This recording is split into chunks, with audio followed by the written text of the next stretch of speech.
ایک عورت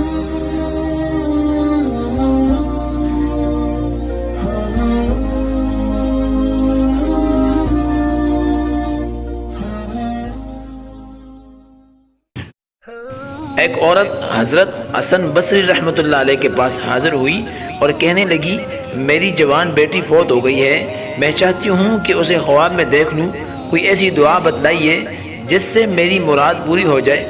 آپ نے اسے ایک دعا سکھلائی۔ اس عورت نے رات میں وہ دعا پڑھی اور اپنی بیٹی کو خواب میں دیکھا تو اس کا حال یہ تھا کہ اس نے جہنم کی تارکول کا لباس پہن رکھا تھا، اس کے ہاتھوں میں زنجیریں اور پاؤں میں بیڑیاں تھیں۔ عورت نے دوسرے دن یہ خواب آپ کو سنایا، آپ بہت مغموم ہوئے۔ کچھ عرصے بعد حضرت حسن رحمۃ اللہ علیہ نے اس لڑکی کو جنت میں دیکھا، اس کے سر پر تاج تھا۔ وہ آپ سے کہنے لگی، آپ مجھے پہچانتے ہیں؟ میں اسی خاتون کی بیٹی ہوں جو آپ کے پاس آئی تھی اور میری تباہ حالت آپ کو بتلائی تھی۔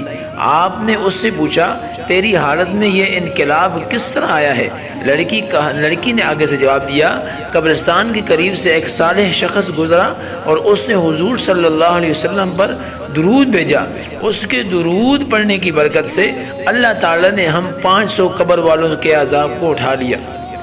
آگے غور کا مقام ہے کہ حضور صلی اللہ علیہ وسلم پر ایک شخص کے درود بھیجنے کی برکت سے اتنے بہت سے لوگ بخشے گئے۔ کیا وہ شخص جو 50 سال سے حضور صلی اللہ علیہ وسلم پر درود بھیج رہا ہو، قیامت میں اس کی مغفرت نہیں ہوگی؟